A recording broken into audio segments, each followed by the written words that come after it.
Síndrome de Willis-Ekbom o piernas inquietas de origen genético o hereditario. Unificación de información recogida de diferentes fuentes médicas y estudios neurológicos.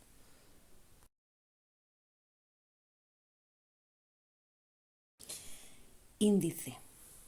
Vamos a hablar sobre lo que es el síndrome de Willis-Ekbom o piernas inquietas de origen hereditario o genético, cuál es su etiología, su fisiopatología y los medicamentos que aumentan o empeoran la sintomatología del ESPI.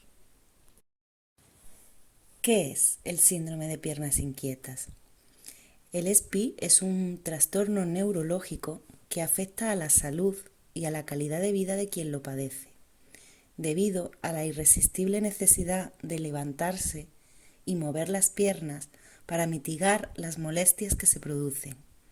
Este síndrome es también conocido como acromelalgia o síndrome de Ekbom, nombre dado por el neurólogo Carl Ekbom, quien estudió en serio sus síntomas, lo calificó de enfermedad y desarrolló el primer cuadro clínico. El ESPI es un trastorno sensitivo y motor que se define en base a los siguientes criterios diagnósticos. 1. Se produce una necesidad imperiosa de mover las piernas que es causada por una sensación desagradable de dolor o malestar en los músculos de las piernas. Los síntomas aparecen y se agravan en situaciones de inactividad o reposo, como sentado o tumbado. Y los síntomas desaparecen o mejoran con el movimiento, como por ejemplo al andar o el estiramiento de las piernas, pero reaparecen inmediatamente al cesar el movimiento y volver a la situación de reposo. ¿Cuál es su etiología? En el ESPI se produce una disfunción en el transporte de hierro al sistema nervioso central, provocada por la coexistencia de múltiples factores genéticos que disminuyen la eficacia de este transporte. Si se produce un déficit de hierro en sangre, el transporte hacia el sistema nervioso central, ya de por sí poco eficiente, resulta aún menos eficaz. Pero incluso cuando los niveles de hierro en sangre son normales, los individuos con la suficiente carga genética no consiguen alcanzar unos niveles neuronales óptimos de hierro a nivel cerebral. El déficit de hierro neuronal ocasiona una disfunción dopaminérgica en el área A11, que tendría como disfunción una alteración de las vías sensitivas medulares y una hiperexcitabilidad de la vía motora.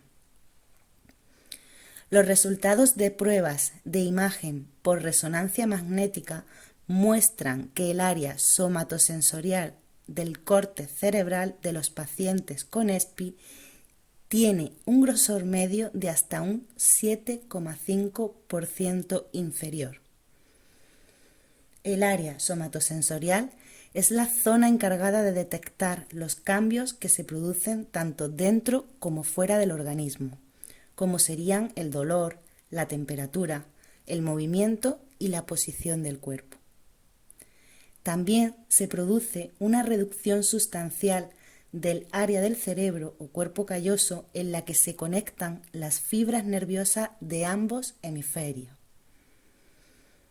En las últimas investigaciones realizadas por el Instituto del Sueño de Madrid se ha descubierto que las personas con ESPI tienen las hipocretinas elevadas, que es una sustancia neurotransmisora que se encuentra en el cerebro.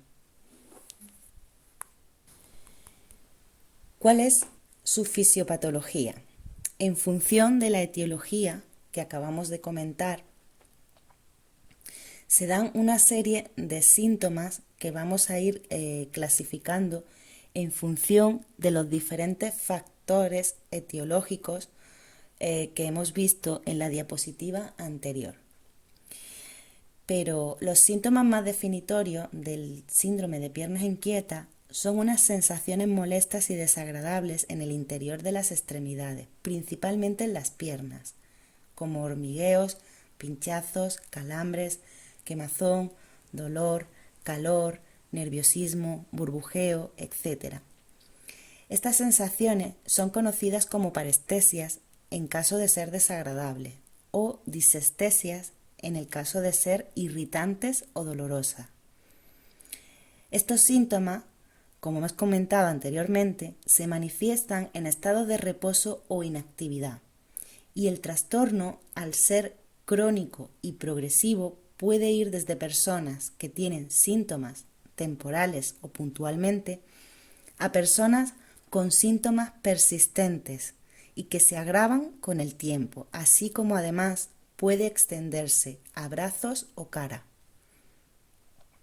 En función de la gravedad del ESPI, se pueden dar también los siguientes síntomas.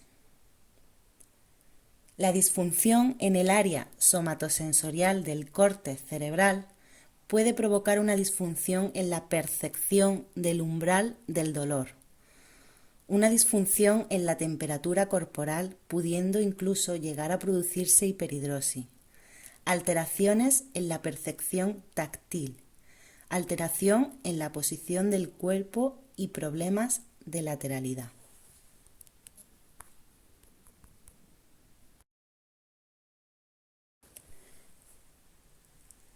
La disfunción en el transporte de hierro al sistema nervioso central y la disfunción dopaminérgica producen alteraciones musculares en las piernas y en los pies, como dolores, hormigueo, pinchazos, burbujeo, sensación de quemazón.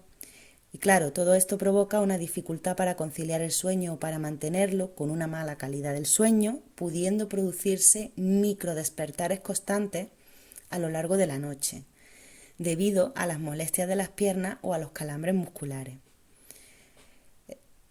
Hay un estado de ánimo decaído, cambios de humor, depresión, la falta de dopamina provoca depresión, debilidad y exceso de cansancio. Los movimientos pueden ser lentos y descoordinados. Se producen también disfunciones en la memoria a corto plazo,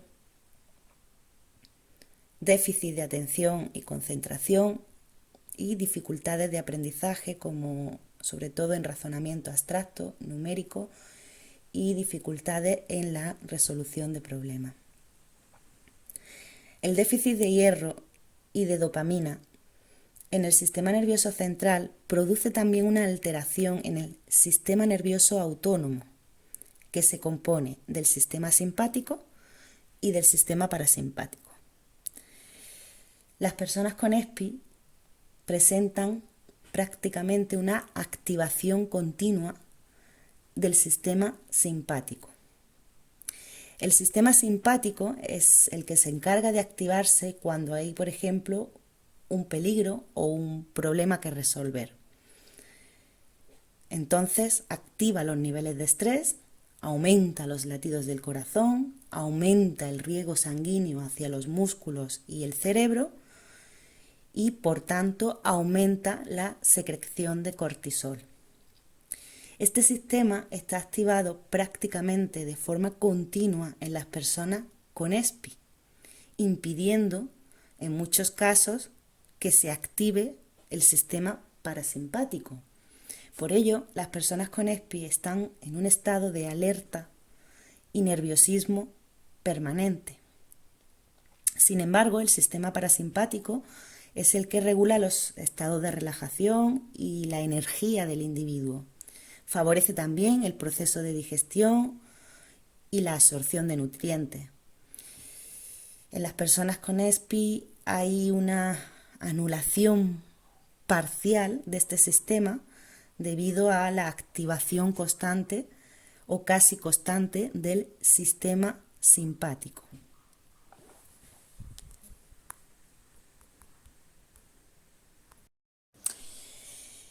¿Y qué producen las hipocretinas elevadas? Pues una sensación de hipervigilancia constante y de hiperactividad. y esto a la vez produce un aumento del tono motor. Se producen también dificultades en la regulación de emociones. Hay que tener en cuenta que las hipocretinas es un neurotransmisor, por lo tanto regula o ayuda a regular diferentes funciones en el cerebro. Se puede producir también una desregulación por consecuencia de los estados de sueño y vigilia debido a ese exceso de hipervigilancia, hiperactividad. En el caso contrario, cuando las hipocretinas están bajas, se produce en el caso de estas personas que se quedan dormidas de forma súbita, se desploman a veces y se caen, ¿no? Pues en nuestro caso, en el ESPI es el contrario, las hipocretinas están elevadas, por eso se produce una hipervigilancia y eso nos lleva a una desregulación del estado de sueño y vigilia, el no poder dormir o dormir con microdespertares constantes. El sueño es muy ligero y no llegas a tener un sueño profundo que te ayude a descansar. Claro, todo esto, como estamos viendo, pues va a seguir produciendo problemas de memoria, ya que las hipocretinas nos ayudan a consolidar y a mantener recuerdos en la memoria. La desregulación de las hipocretinas también dificulta el establecimiento de aprendizajes nuevos, que se establezcan y que se mantengan en la memoria. Se producen también problemas con la ingesta de alimentos, se pueden producir situaciones de ansiedad por la comida, obsesiones, adicciones. Las hipocretinas elevadas también ayudan o favorecen la depresión, los trastornos de ansiedad y el estrés. La alteración de la función de las vías sensitivas medulares e hiperexcitabilidad medular puede provocarnos algo similar a un trastorno por déficit de atención e hiperactividad, hipertensión arterial y con ello cardiopatías, arritmias, problemas cardiovasculares, contracturas musculares, desgaste de las articulaciones, dificultad para relajarse y por tanto también alteración de la capacidad de concentración. Y todo esto que estamos viendo, ¿qué puede producirnos también? Alteraciones sexuales. Todo esto va a depender en función del grado de ESPI que tenga la persona. A mayor gravedad de ESPI, mayor número de síntomas, de sintomatología y en mayor proporción. Por lo tanto, en algunos casos se pueden producir alteraciones sexuales también. Una persona está con depresión, con un estado de ánimo decaído, con un exceso de hiperexcitabilidad que le cuesta relajarse, se produce por tanto una disminución de la libido. En algunos casos puede ocurrir una excitación persistente debido a la sensación de hormigueo producido por el ESPI que se puede dar también en la zona genital. Entonces, en estos casos se produce como una sensación de excitación persistente. Puede producir disfunción eréctil en los hombres, dificultades para alcanzar la excitación o el orgasmo en las mujeres, por todo lo que hemos comentado, la imposibilidad de relajarse, el exceso de hiperexcitabilidad motora, etc. Dispareunia en las mujeres, es decir, dolor en el propio coito. Hablábamos que el umbral del dolor se distorsionaba también y claro, todos estos síntomas en general, en caso de que se produzcan, producen una insatisfacción sexual general en ambos sexos. Y por último, y para terminar, quisiera comentar un poco los medicamentos que aumentan o potencian o empeoran la sintomatología del síndrome de piernas inquietas. No es que sean incompatibles con los medicamentos del síndrome de piernas inquietas, sino que potencian los propios síntomas empeorando el propio síndrome. Entre estos medicamentos encontramos los antagonistas dopaminérgicos a nivel de receptor D2 en sistema nervioso central. Ahí tenemos los neurolépticos, algunos fármacos antivértigo y algunos fármacos antináusea o reguladores de la movilidad intestinal. Los antihistamínicos sedantes, los antidepresivos casi todos van mal, los antihipertensivos igualmente y las sales de litio.